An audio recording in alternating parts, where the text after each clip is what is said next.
Orang Jeneponto itu keras. Betul, betul. Begitu kan? Insya Bahwa Allah. kemudian kita akan masuk kontestasi pilkada berpasangan dengan Karempata. Jeneponto ini kabupaten dengan indeks pembangunan manusia yang paling rendah di Sulawesi Selatan. Bajiki mantan di kampung tawa, tapi tena kala bajiki punah kampung tak ripaka baji. Subhanallah. Pak Kalbi ini hanya jualan usia muda, Oke. tapi tidak ada isinya. Aksen Tarawangnya Iya. agak sedikit bercampur dengan aksen British. Saya takutnya Pak Kalbi ini FOMO. Kakak Kalbi mau bilang bahwa pemerintah tidak bekerja serius untuk. Saatnya bilang kamu kelas. Halo Cika, kembali lagi di Kamu Kelas Podcast bersama saya Rijal Jamal. Hari ini ngobrol sama orang yang memang saya bikin penasaran. Kenapa toh saya lagi pulang, kasihan. Sudah enak ini barang. Apalagi ini di luar, orang dari Inggris. Kira-kira yang beredar informasinya begitu. Tapi sebelum saya present, saya mau informasikan kita sekarang lagi ada di Ibis Losari, yang alhamdulillah ini memang sebagai tempat yang saya selalu nongkrong. Tidak hanya bikin event seminar dan juga nginap, tetapi bisa untuk kemudian diskusi-diskusi dengan beberapa kolega. Dan hari ini sudah hadir sosok anak muda yang konsentrasinya hampir mirip dengan saya, pembangunan manusia, terutama di sektor pendidikan. Dan hari ini dia rela mau mengorbankan jiwa mudanya, bukan jiwa, waktu mudanya untuk mengurusi masyarakat. Dan kita present melalui satu pantun. Bunga mawar, bunga melati, bunga tumbuh di depan serambi. Sungguh senang rasanya hati. Sudah hadir calon Bupati Jeneponto, Kakak Nur Alim Kalbi. Asik. Assalamualaikum. Waalaikumsalam. Masya Allah. Saya panggil ke apa nih? Kandaku, Kereng, siap? Panggil bro bisa, Panggil panggil bro. Kalbi juga bisa. Masya Allah, santai di. Ini Santai. kelihatan ya seumuran lah kita ini kira-kira di. Masya Allah. Kanda, ini saya dapat informasi macam kencang sekali. Saya kurang tahu apakah ini by design atau alami begitu saja. Tapi ada sosok yang notabene kan saya sering main di kampus tak. Iya. Nama kampus tak adalah Mega Reski. Unimers. Unimers, Universitas Mega Reski. Mega Reski. Dan saya banyak bermitra dengan mahasiswa-mahasiswa ini, adik-adik mahasiswi. Ini sudah datang yang punya kampus. Nah ini saya mau tanya kan, benarkah isu yang sekarang beredar di Jeneponto ini, Insya bahwa Allah. kemudian kita akan masuk kontestasi pilkada berpasangan dengan Karempata? Betul, insya Allah kita akan berpasangan untuk Karempata sebagai bupati dan calon bupati, dan saya sebagai calon wakil bupati. Itu sudah dipertimbangkan kiri kanan itu? Sudah. Jadi pertimbangan kalau di saya pribadi kemarin keluarga sudah merestui, dan alhamdulillah istri juga kasih lampu hijau, jadi kita gaspol. Masya Allah. Saya penasaran, setiap orang yang saya undang selalu saya tanya, apa peaknya momen Pak Wakil, Pak Kalbi, yang kemudian iya deh maju. Ini kan zona tidak nyaman ini. Betul. Pak Kalbi. Ini zona yang banyak yang fitnah, banyak yang menuding, apalagi dianggap kebiring impor. Nah. itu ke Jeneponto anta itu diragukan kira-kira. Oke, Masya Allah. Nah jadi sebenarnya ini pertanyaan sering sekali ditanyakan ke saya, bukan cuma orang-orang di Jeneponto. Baik. Mulai dari teman-teman yang sama-sama kuliah di sana di UK juga bertanya-tanya apa alasannya pulang. Sementara saya ini kan bisa dibilang saya lulusan sana, alumni sana, S2 saya di sana, S3 saya juga di sana. Jurusan apa lebih spesifik? Hukum bisnis. Bisnis law. Jadi kalau sering sekali ditanya seperti itu, apa alasannya kenapa harus pulang? Sementara di sini kan masa depan lebih terbuka, di sini lebih menjanjikan sebenarnya. Selesai lulus kuliah bisa kerja mungkin sebagai konsultan hukum yang bisa dibilang kalau untuk salary ya besar. Artinya barang NASA ini. NASA. Ya. Kemudian kalau misalnya saya tidak di sana, kalaupun pulang ke Makassar, kebetulan saya juga kan wakil ketua yayasan Mega Reski. Yeah. Jadi ya sebenarnya kalau kita mau di zona nyaman, ya duduk-duduk santai saja di kampus, pantau mahasiswa baru, sebenarnya cukup. Tapi saya selalu ada keresahan. Apa itu? Saya selalu ada keresahan. Pertama, saya ini kan bisa dibilang lulusan luar negeri pertama. Kemudian kita membina kampus, universitas. Kita punya universitas dan politeknik kesehatan. Baik. Punya SMK kejuruan, dan saya juga mendirikan pendidikan anak usia dini. Jadi memang fokusnya di bidang pendidikan. Cuman keresahannya itu muncul ketika ditanya sama orang, asli mana Ki? Orang mana Ki? Asli mana Ki sebenarnya? Saya jawab Jeneponto. Kadang yang terlintas selalu ada stereotipnya tentang orang Jeneponto. Mati meja. di masyarakat Makassar terutama kalau kita bilang saya orang Jeneponto atau Jeneponto. kedengaran kata Jeneponto Apa yang langsung stereotip yang biasa kita temukan? selalu ada stigma kalau Jeneponto ini dianggap sebagai daerah yang terbelakang atau tertinggal. Terbelakang atau tertinggal. Kemudian katanya orang Jeneponto itu biasanya lebih ke pekerja yang fisik, menggunakan fisik. Oke, lebih banyak ke fisik-fisik di Ah. pekerjaannya. Kemudian kalau misalnya kita by data, Oke. kita lihat data BPS misalnya. Mhm. Kalau Jeneponto ini kabupaten dengan indeks pembangunan manusia yang paling rendah di Sulawesi Selatan. Nah, Mendengar begituan, kita sebagai orang Jeneponto yang asli Daraturate ya kita ada juga rasa ininya, Pak banggannya. langsung ki Ada. langsung ki reaktif gitu di. Reaktif. Dan kita tidak bisa Iya. sekedar apa ya, Iya. mendidih saja emosi, tapi kalau mungkin ini momennya kita lihat keadaannya Jeneponto sekarang dan kita punya latar belakang seperti ini Iya, mengembangkan dunia pendidikan ya mungkin ini momen yang tepat untuk masuk ke politik. Jadi momen inilah yang coba kita manfaatkan. Ya Betul. karena begini memang politik adalah momentum. Momentum. Momentum tetapi juga persepsi. Betul. Nah, persepsi orang tadi tentang Jeneponto yang kemudian menginspirasi Betul. seorang Pak Kalbi. Masa kita di stereotype, disclaim selalu dengan hal-hal yang sifatnya tadi. Sifatnya negatif. Ada yang bahkan orang Jeneponto itu keras. Betul, betul. Begitu kan? Betul. Apanya yang keras? Seperti ini misalnya, Iya, iya. ketika kita bertemu dengan orang yang punya asal dari Jeneponto, biasanya di Makassar, Iya. kadang mungkin ada keraguannya mereka untuk jawab, saya orang Jeneponto. Ada rasa ragunya untuk menjawab seperti itu.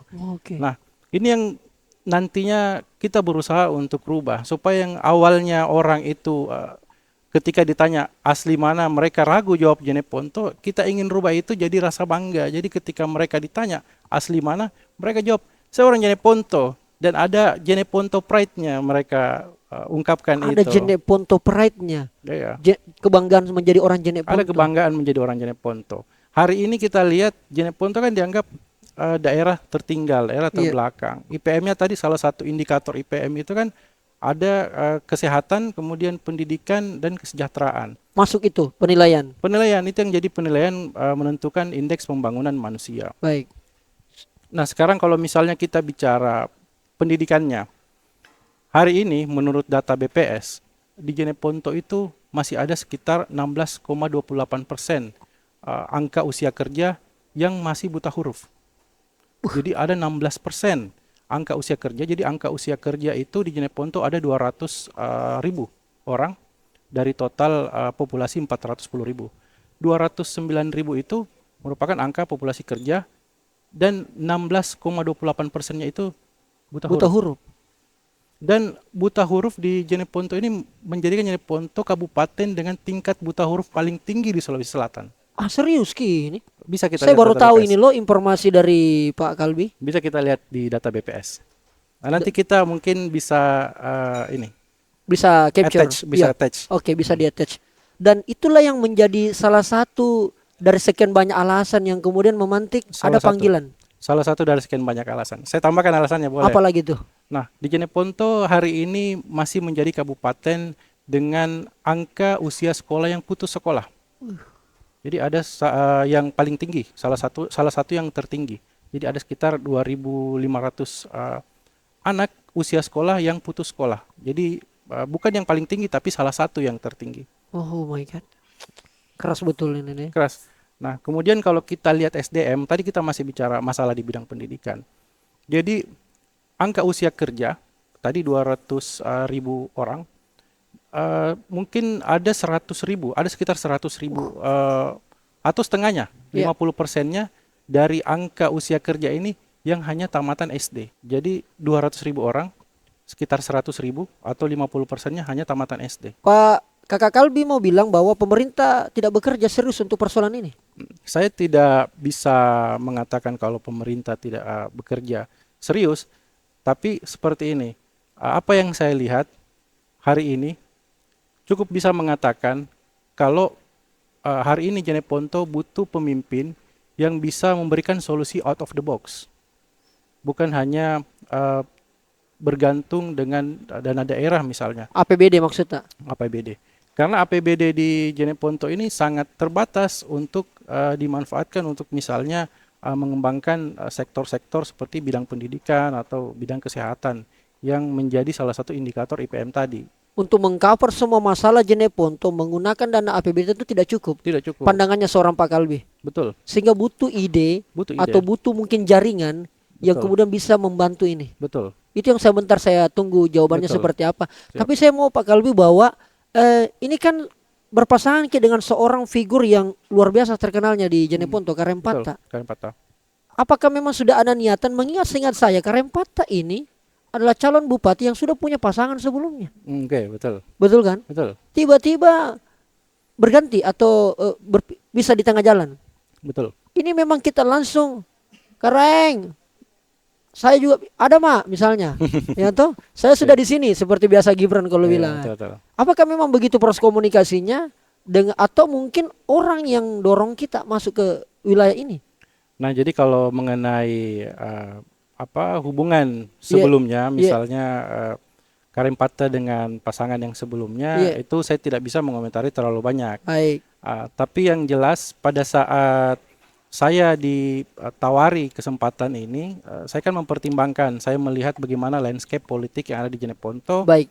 siapa-siapa calonnya, dan begitu saya ditawarkan, bagaimana kalau pasangan dengan Karempata, saya baca backgroundnya, Iya. dan saya rasa Karempata ini memang orang yang tepat untuk menjadi Bupati Jeneponto.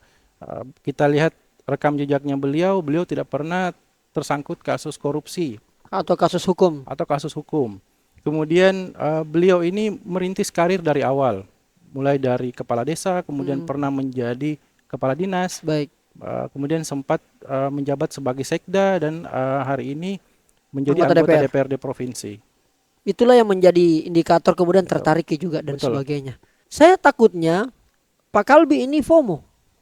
Karena banyak anak muda yang mencalonkan mumpung masih muda gini. Saya khawatir Pak Kalbi ini hanya jualan usia muda, Oke. tapi tidak ada isinya.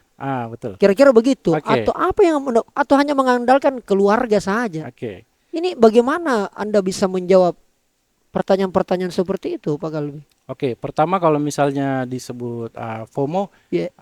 Saya rasa yang namanya FOMO kalau ini kan momentum 5 tahun sekali. Nice. Nah, jadi tidak mungkin kalau kita bilang kita mau ikut pilkada pada saat orang lain tidak ikut, karena Iya, memang iya. pilkadanya keserentak. Iya, iya. Nah, kemudian kalau dibilang menjual nama keluarga, ya itu salah satu modal yang dibawa, modal sosial dari keluarga, Bargaining. bargaining. Oke.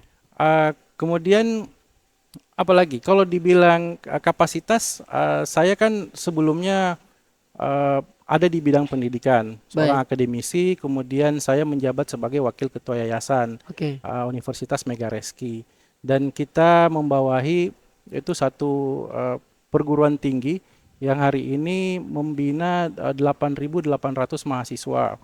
Kemudian kita punya sekitar 800 pegawai dan dosen. Baik. Kemudian saya juga merupakan alumni dari Queen's University di UK, dan hari ini saya masih akan menyelesaikan insya Allah tahun depan, mungkin bulan Mei insya Allah, menyelesaikan PhD atau studi doktoral di University of Edinburgh, UK. Dan kalau misalnya ditanya apa kapasitas saya, maksudnya ya Silakan mengecek. silakan mengecek. University of Edinburgh itu salah satu kampus terbaik di dunia. Hari ini kalau saya tidak salah itu peringkat 22 dunia, dan merupakan peringkat kelima di Inggris. Jadi ya kalau silakan dinilai sendiri. Saya tidak bisa mengklaim. Ya, modal itu cukup kita rasa untuk menjadi seorang pimpinan daerah, Pak Kalbi. Saya ini kan nantinya akan menjabat sebagai, insya Allah apabila diberi amanah, akan menjabat sebagai wakil bupati. Jadi tetap pengalaman dari Karempata sebagai decision maker. Oke. Dan saya akan turut andil dalam memberikan ide-ide saya, masukan-masukan saya yang nanti akan diimplementasikan oleh Karempata. Dan saya akan mengawasi jalannya penerapan ide-ide itu, program-program itu yang kita rumuskan bersama-sama. Oke. Kan banyak yang berganti-ganti bupati ini, Pak Kalbi. Iya.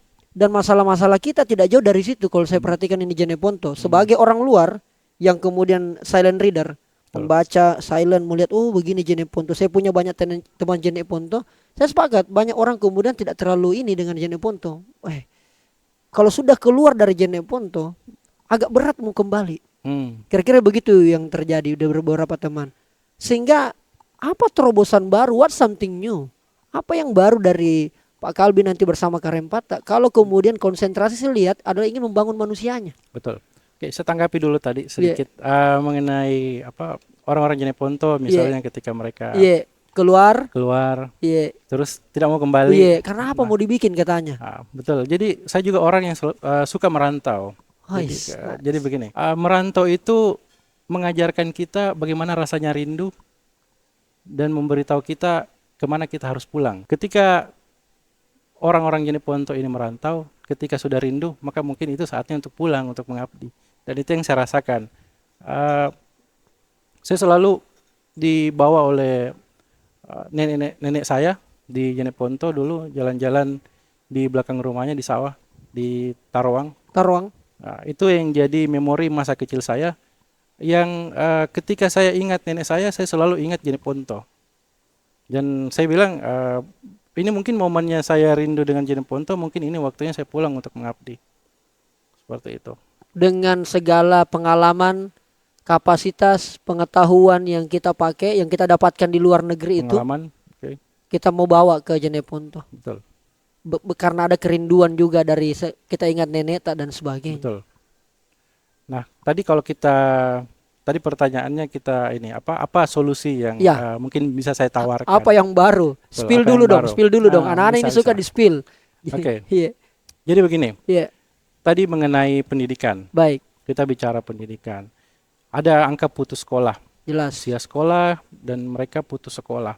Nah, salah satu caranya kita bisa mengakselerasi, mengurangi angka putus sekolah ini, pemerintah harus hadir memberikan program kejar paket secara gratis dan harus memberikan motivasi supaya mereka mau kembali bersekolah. Baik. Kemudian nantinya kita punya sebuah program di mana bibit-bibit unggul dari Jeneponto, putra-putri terbaik Jeneponto ini bisa kita berikan beasiswa untuk berkuliah di luar negeri.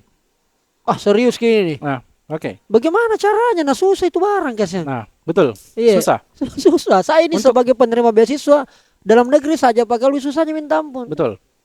Ini perlu dicatat ini ya. Untuk kuliah di luar negeri, kalau dari sisi biaya, satu orang itu membutuhkan biaya 1 miliar per tahun. Per tahun. Nah, makanya kenapa saya bilang kita tidak bisa bergantung ke dana daerah, karena misalnya kita mau berangkatkan 50 orang per tahun butuh biaya 50 miliar. Nah, apa yang kami tawarkan itu kita ingin menjadi fasilitator untuk putra-putri terbaik Jeneponto. Kita akan menyeleksi mereka, kemudian kita berikan pendampingan, berikan pelatihan apa yang harus mereka butuhkan untuk bisa diterima berkuliah di luar negeri, kemudian kita bantu fasilitasi untuk donatur beasiswanya. Dan saya punya link channel untuk donatur beasiswa ini. Nah, jadi pemerintah daerah cukup memfasilitasi pelatihannya dan pendampingannya.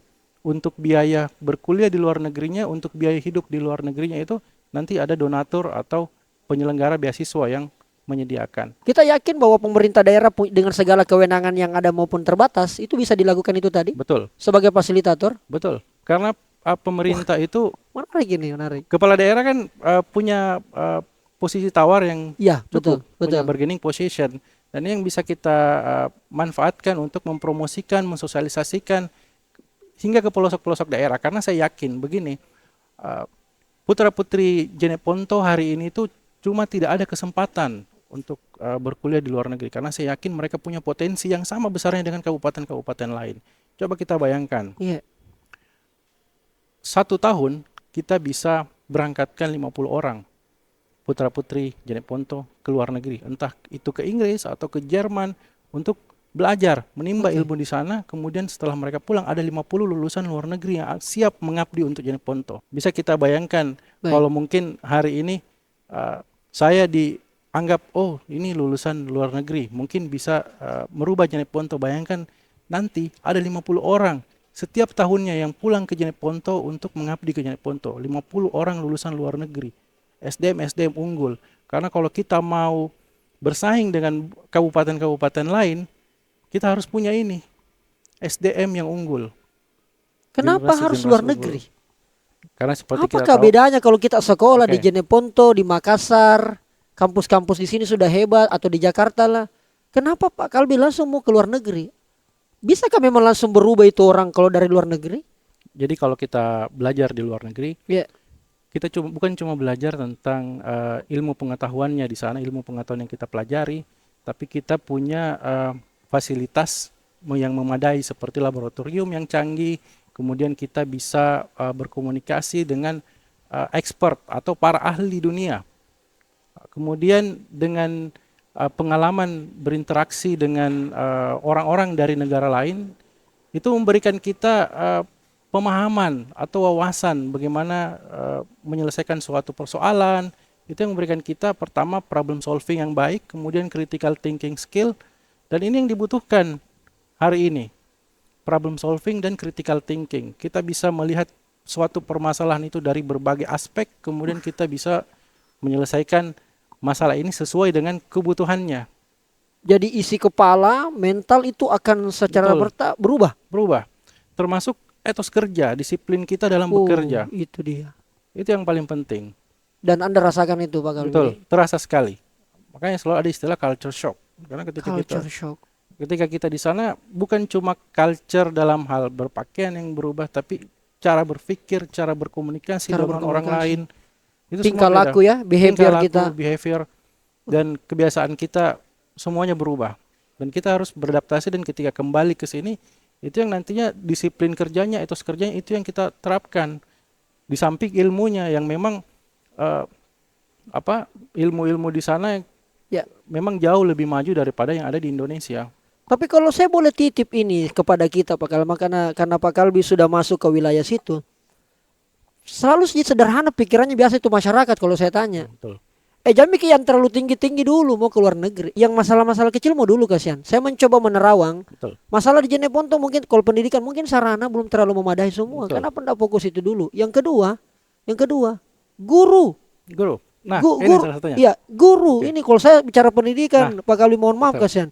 Agak mendidih juga saya punya darah ini. Dengar-dengar karena saya guru, saya dosen. Jadi kadang-kadang ini tidak menjadi perhatian. Betul. Itu apa yang kita mau perjuangkan dengan kapasitas sebagai wakil bupati nanti? Nah, jadi begini. Jadi kalau misalnya saya tadi menyampaikan mengirim putra-putri terbaik Jeneponto ke luar negeri, salah satunya mungkin nanti adalah guru. Oke. Salah satunya guru SD atau guru SMP atau guru SMA. Wah, Kita kirim ke luar negeri untuk berkuliah, merasakan bagaimana sistem pendidikan di sana. Bagaimana pola interaksi guru dengan murid di sana, bagaimana kurikulum di sana, bagaimana transfer knowledge antara guru dengan murid. Ini kan yang penting sekali. iya penting sekali. Jadi kita betul. tidak selalu bicara ketika kuliah di luar negeri itu Cara pengetahuannya saja. secara pengetahuan, tapi kita kirim guru-guru kita untuk belajar ke sana. Saya kira tadi siswa aja ini, ternyata guru juga. Guru. Misalnya guru yang sudah S1 kita kirim untuk S2.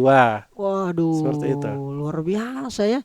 Jadi ini barang bukan hanya berkunjung, Bukan. sekolah memang.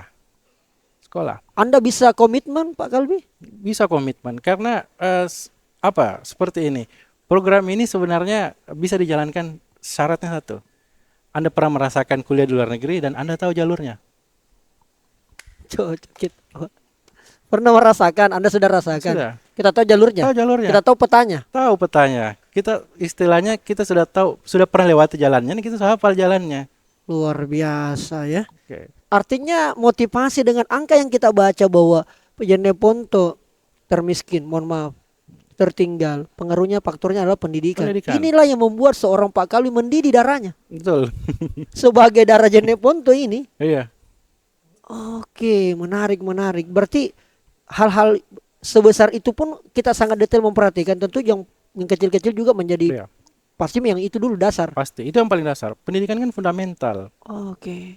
Jadi itu yang jadi siklus kemiskinan. Kemiskinan di ya, Gitu ya. orang tidak punya pendidikan, dia tidak bisa mendapatkan pekerjaan, akhirnya terus terdera dalam kemiskinan. Iya, dan terjadilah berbagai macam tindakan-tindakan yang lain, Betul, kriminal dan kriminal, seterusnya. ya. Itu faktornya Itu pendidikan. siklus. Berarti konsentrasi pembagian tugas nanti dalam memimpin Jeneponto 5 tahun ke depan kalau kemudian masyarakat Jeneponto takdirkan, kira-kira sudah jelas ini pembagian tugas tak dengan bupati dan wakil bupati roadmap-nya. Betul. Kita fokus ke anak-anak muda, pendidikan, kesehatan, ya, kesehatan. menginvestasi manusianya. Betul. Ya mungkin bisa saja tidak dirasakan dalam satu periode mungkin. Dan mengenai kejar paket Iya. dan termasuk tadi beasiswa luar negeri Iya. itu alumni-alumni nanti akan segera bisa dirasakan dan efeknya itu akan jangka panjang. Efeknya akan jangka panjang. Kalau Menarik. misalnya tadi saya sampaikan, Ya. bayangkan kalau misalnya nantinya ada 200 orang atau 300 orang lulusan luar negeri yang berkolaborasi di Jeneponto, yang mengabdi untuk Jeneponto, untuk Ya. memperbaiki Jeneponto. Baik. Bisa kita bayangkan itu. Oke. Bagaimana akselerasi SDM-nya. Nantinya SDM Jeneponto ini akan jadi SDM unggul. Bahkan bisa jadi rebutan oleh daerah-daerah Rebutan. lain. Sehingga bisa menaikkan city branding atau brandingnya kita punya daerah. Yang tadinya jangan ambil orang Jeneponto karena seperti ini. Nanti akan diperebutkan. Orang Jeneponto terkenal karena orang-orang Jeneponto ini punya pendidikan yang bagus. Kakak Kalbi, saya dari apa yang menjadi keresahan background kenapa kemudian masuk ke arena politik ini, ya notabene kita ini kalangan akademisi, dan seingat saya untuk di Sulsel ya agak jarang akademisi mau terlibat di wilayah ini. Anda masih muda, mau yang juga belum pasti nih, belum nasa ini, kan belum tentu kita juga menang, Iya, tapi belum tentu juga kalah. betul. Apa yang kita sudah persiapkan selain gagasan dan sebagainya? Tentunya kita sudah bentuk struktur tim pemenangan yang berlapis-lapis, mulai dari tingkat dusun, kemudian desa, kemudian kecamatan dan kabupaten. Akhirnya bertambah kesibukan ini selain Betul. hanya menjadi dalam dunia pendidikan sebagai akademisi, Bertambah, selain sebagai pengusaha, akhirnya bertambah. bertambah. Gimana rasanya? Itulah sudah kurang tidur? salah satu konsekuensi dari keluar dari zona nyaman. Keluar zona nyaman. Dari zona nyaman. Tapi saya penasaran Pak Galbi, apa sebenarnya prinsip yang dititipkan orang tua ke kita sehingga kita kemudian menjadi seperti ini yang kalau saya perhatikan ini tenang, tapi ternyata menggebu-gebu di dalamnya. Berapa orang kita bersaudara? 4. Kita anak ke Pertama. suri tauladan memang ini barang. Bisa sukses saudara adik-adik begini nak tergantung kita. Betul. Adakah prinsip yang kadang-kadang pernah kita dengar bapak tak, karenta? Bapak kebetulan itu pada waktu saya sempat ditanya sebelum Bapak masuk menawarkan jadi calon wakil bupati. Saya ditanya apa rencananya setelah lulus, karena kebetulan saya memang belum ada terpintas sama sekali masuk sebagai calon. Ini masih di luar wakil. negeri ini Masih di luar statusnya. negeri. Oke. Apa rencana selanjutnya? Saya jawab, saya stay di sini. Saya stay di sini. Kebetulan saya sudah sempat browsing untuk konsultan itu salary-nya berapa, terus bagaimana ininya. Terus Bapak bilang begini, memang tapi bahasa ini bahasa Makassar. Bahasa Makassar. Oh, kenapa disampaikan saja? Baji ke mantan di kampung tawa, tapi tena kala baji ki punah kampung tak ripaka baji. Subhanallah. Luar. Itu yang Itu kalimatnya beliau. Betul. Artinya kira-kira gambarannya. Memang bagus tinggal di kampungnya orang, tapi tidak ada yang lebih bagus kalau kampung tak dikasih bagus. Tidak ada yang lebih baik selain kampung tak dikasih baik. Seperti itu. Apa respon tak? Saya Kita bilang iya. sempat diam. Terus saya bilang kalau misalnya saya pulang terus saya maju sebagai, saya bilang saya tidak mau maju sebagai calon bupati. Kalau maju sebagai calon wakil bupati, oke, saya siap. Karena saya rasa untuk berada di posisi decision maker itu butuh lebih dari sekedar intelektual. Itu harus punya wisdom. Betul. Dan harus punya pengalaman terutama di birokrasi pemerintahan. Makanya saya bilang kalaupun misalnya saya masuk di pilkada, konsultasi pilkada, saya tidak mau sebagai 01, saya mau 02. Jadi saya bisa menuangkan apa isi pikiran saya, kemudian ada yang mempertimbangkan dan ada yang dengan pengalamannya bisa, oh ini harus kita seperti ini, harus kita buat seperti ini. Ada yang sebagai supervisornya. Baik. Seperti itu. Ada juga selalu masalah ini yang saya mau sampaikan sama kita. Karena kita sudah bilang tadi, saya mau jadi wakil bupati. Kadang-kadang itu barang tidak langgeng, iya. Iya, berpisah di tengah jalan. Betul. Sama aja fotonya. Iya. Bahkan mungkin satu lantai di ruangannya bupati dan wakil bupati. Tapi ini kadang-kadang belum 1 tahun sudah pecah kongsi. Akhirnya yang korban, mohon maaf ini Pak Kalbi, masyarakat juga. Betul. Kate. Jadi begini, di situ harus kita lihat bagaimana ego dari setiap manusia, karena yang namanya manusia pasti punya egonya masing-masing. Jadi, Dan kita tidak bisa menghakimi karena kita tidak tahu seperti apa hubungannya orang lain. Baik. Gitu. Makanya kalau dari sisi saya pribadi, ya saya cukup membatasi diri saya sesuai dengan tupoksi. Oh, tupoksi yang seperti ini. Kita tidak usah meminta hal-hal di luar dari tupoksi. Cukup itu saja. Karena kita sudah komitmen. Sudah komitmen. Karena saya baca tagline kita bersama. Kita bersama. Artinya apa maksudnya itu? Artinya kita bersama, artinya kita betul-betul bersinergi dan berkolaborasi. Seperti tadi saya sampaikan, kalau kita mau mesejahterakan Jeneponto bukan dengan 1-2 orang, tapi kita harus majukan SDM-nya. Artinya kan semua orang. Dan kami berharap orang-orang ini ketika kita bantu untuk fasilitasi pendidikannya, nantinya mereka akan pulang untuk mengabdi.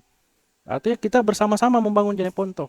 Itu artinya. Dan nantinya kami berdua akan bersama-sama merumuskan setiap program dan membicarakan semua kebijakan yang akan diambil. Hai. Jadi ceritanya kita komit. Kenapa perlu saya tanyakan ini? Karena ini juga yang kadang-kadang banyak dinamika atau percakapan netizen masyarakat Jeneponto soal itu.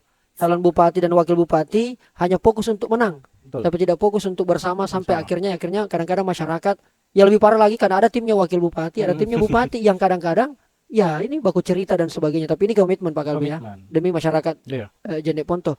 Saya mau masuk wilayah yang lebih agak teknis sedikit, ini soal politik. Kendaraan sudah cukupkah untuk mengantarkan seorang Karempata dan juga Pak Kalbi ke KPU? Alhamdulillah sudah cukup. Partainya boleh di-spill? PKB dan PKS. Berapa kursi totalnya? PKB ada 6 kursi dan PKS 2 kursi, cukup 8 kursi. 8 kursi. Ada rencana penambahan Pak Kalbi? Insya Allah. Komunikasi, akhirnya berkomunikasi politik juga dengan para tokoh-tokoh, dengan para elit. Betul. Luar biasa. Cukup ini sebenarnya tadi saya sampaikan, keluar dari zona nyaman. Agak kikuk mungkin atau ya awal-awal tidak, tapi lama-kelamaan ya. Lama-lama bisa lah ya. Karena ini by otodidak gini learning by doing lah. Learning by doing. Langsung di lapangan belajar Tommy juga. Betul. Langsung dieksekusi. Berarti kalau begitu insya Allah untuk sementara ini turun terus ke masyarakat. Turun terus. Bersosialisasi dan seterusnya. Tapi kadang-kadang juga ada yang ragukan bahwa tidak bisa terlalu lancar itu bahasa Jeneponto. Gitu. Iya. Nggak terlalu terlalu Inggris kayaknya ini. Lidahnya nggak Jeneponto banget. Sedangkan kita butuh Jeneponto pride. Jeneponto pride. Apa yang harus bagaimana cara kita yakinkan saya dan juga penonton bahwa kita itu Jeneponto the original gitu. Katanya bahasanya nggak pernah didengar. Kalau pidato, terlalu akademik gitu. Sebenarnya selalu saya pakai bahasa Makassar. Iya. Bahasa Jeneponto kalau misalnya pidato di gitu masyarakat ya? selalu. Apa contoh sederhananya itu Pak Kalbi Tabe? Yang kita ingat saja. Bahasa Jeneponto. Iya, Jeneponto. Iya. Jadi pernah ditanya sama ada salah satu masyarakat lah yang datang. Iya. Katanya tidak bisa tidak bisa ke bahasa Jeneponto. Saya langsung jawab bahasa Jeneponto. Iya. Saya jawab, nguran andre kuiseng ya. Iya. To Jeneponto tonja. Iya. Jadi apa responnya itu? Kaget, kamu bisa bahasa bahasa Jeneponto. Pore tonja bahasa Jeneponto, to Jeneponto aja gitu. Sehingga secara tidak langsung ya menjawab apa yang selama ini menjadi stereotip juga ke kita. Betul. Cuma mungkin bahasa Jenepontonya aksen Tarwangnya agak sedikit bercampur dengan aksen British. Berkolaborasi nih bareng. Kolaborasi. Luar biasa. Nah, Pak Kalbi, kalau boleh kemudian saya tanya ini bagian akhir sebelum kita masuk di closing. Oke. Kalau kemudian hari ini kita bilang tadi stigmanya Jeneponto terbelakang, tertinggal, miskin dan seterusnya. Kalau kemudian nanti kita ada mengambil keputusan bersama Karempata menjadi calon bupati, image apa yang akan kita mau hadirkan di kepalanya publik kalau sudah kita memimpin Jeneponto? Dari Pertama, terbelakang, tertinggal, termiskin menjadi apa? pertama kalau orang Jeneponto itu adalah pekerja keras, Pekerja keras ya. pekerja keras, Oke. dan orang-orang yang selalu optimis untuk mau merubah nasibnya. Pekerja keras, optimis. Dan kemudian orang-orang Jeneponto itu adalah orang-orang dengan yang sangat mensakralkan yang namanya budaya. Orang yang berbudaya. 3 ini cukup 3. yang akan menjadi persepsi di kemudian hari. Betul. Sehingga ketika kalaupun nantinya mereka menimba ilmu di luar, mereka tidak akan menjadi pengikut negara-negara barat, tapi mereka akan menjadi mahasiswa atau menjadi pelajar dari Jeneponto yang mempunyai jiwa ketimuran dan menjadi pelajar yang beradat dan cerdas. Luar biasa.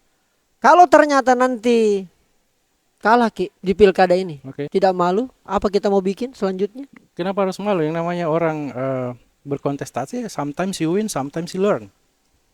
Ya, kadang-kadang kita menang, kadang-kadang kita belajar. Setidaknya kalau kita menang, oke, kita menikmati kemenangan, kita bisa mengimplementasikan apa yang sudah kita janjikan. Iya. Kalau misalnya kita tidak menang, ya saya bisa kembali ke aktivitas sebelumnya. Saya bisa berkarir di bidang hukum, saya bisa mengembangkan kampus, tidak ada masalah. Artinya tetap berkontribusi ke Jeneponto tapi di bidang Di lain. bidang lain, Di luar pemerintahan. betul. Komit itu. Komit, Luar biasa. Jadi siap menang, siap kalah. siap menang, siap kalah. Tapi persiapan untuk menang sudah ada. Persiapan untuk menang sudah Dan ada. Pak Kalbi sudah tahu kan bagaimana dinamika politik untuk menjadi seorang pemenang. Tahu. Kalau beasiswa untuk mendapatkan beasiswa sudah kita tahu petanya. Peta menang juga sudah dikantongi. Insya Allah 100%. Luar biasa. Ini orang optimis banget. Baru harus dapat calon kepala daerah tenang tapi optimis. Nah, ini bagian-bagian terakhir. Saya sedikit mau bermain-main, mau main games-games dengan kita. Oke. Setidaknya sudah kita tahu nama-nama yang beredar yang akan menjadi kompetitor tak, menjadi mitra demokrasi tak. Iya. Sudah ada bayangan ya? Sudah. Lihat-lihat dan sebagainya. Dan izinkan saya untuk kemudian memberikan permainan. Saya akan menyebut nama-nama itu. Saya akan menyebut nama-nama itu kan dah. Lalu kemudian saya minta Pak Kalbi untuk memberikan respon melalui satu kata. Apa yang terlintas ketika saya sebut itu nama, apa yang terlintas di kepala tak melalui satu kata dan harus kata sifat. Oke. Kira-kira jelas? Kan tadi? Iya. Izinkan saya menyebut beberapa nama-nama di sini. Oke. Ya. Siap ya? Pak Oke, Kalbi ya? siap. Baik. Paris Yasir. Santun mungkin. Santun. Samsudin Carlos. Brazil. Salah. Kenapa ada begitu-begitunya? Kalau dengar kata Carlos yang terlintas Roberto Carlos. Oh, Roberto Carlos. Ih, bagus juga tahu selera humornya ini Pak Wakil ya. Oke, Samsudin Carlos. Politisi, Asari Fahri Rajamilo. birokrat, Oke. Effendi. muda, Andi Arif Bulu. keren mungkin. Islam. Kenapa ada mungkinnya ini? Islam Iskandar. Muda, Baharudin. senior, Karem Patta. birokrat, Dr. Syafarudin. doktor, Terakhir, Nur Alim Kalbi. perubahan. Wah, perubahan. Siap. Berani sekali Anda ini ya. Perubahan. Harus seperubahan. Bukan lanjutkan. Perubahan. Supaya aman ini. Perubahan. Perubahan. Luar biasa. Terima kasih banyak Pak Kalbi. Oke. Sudah siap. ngobrol-ngobrol. Saya tahu ini waktunya sangat padat. Mau Siap, ke Jeneponto langsung ini. Sempat iya. kita culik dulu ke sini.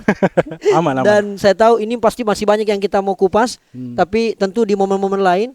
Masuk Oke. betul pikir di arena. Betul. Ada mau tumpi tiket tak di ring. Betul. Baru kemudian kita ngobrol-ngobrol lagi. Siap? Siap. Terakhir apa yang kita mau sampaikan kepada masyarakat Jeneponto. Supaya ke depan memilih kepala daerahnya harus yang seperti apa? Oke, untuk masyarakat Jeneponto, hari ini kita melihat kondisi di Jeneponto seperti apa dan bagaimana pandangan masyarakat di luar Kabupaten Jeneponto tentang Kampung Tak. Dan saya mau mengajak seluruh masyarakat Jeneponto untuk menjadikan momentum pilkada ini sebagai sebuah gerakan kita bersama untuk membawa Jeneponto menuju Jeneponto maju, sejahtera dan prestasi. Terima kasih. Terima kasih banyak Kakak Kalbi dan saatnya bilang kamu kelas. Terima kasih banyak Pak. Siap. Saya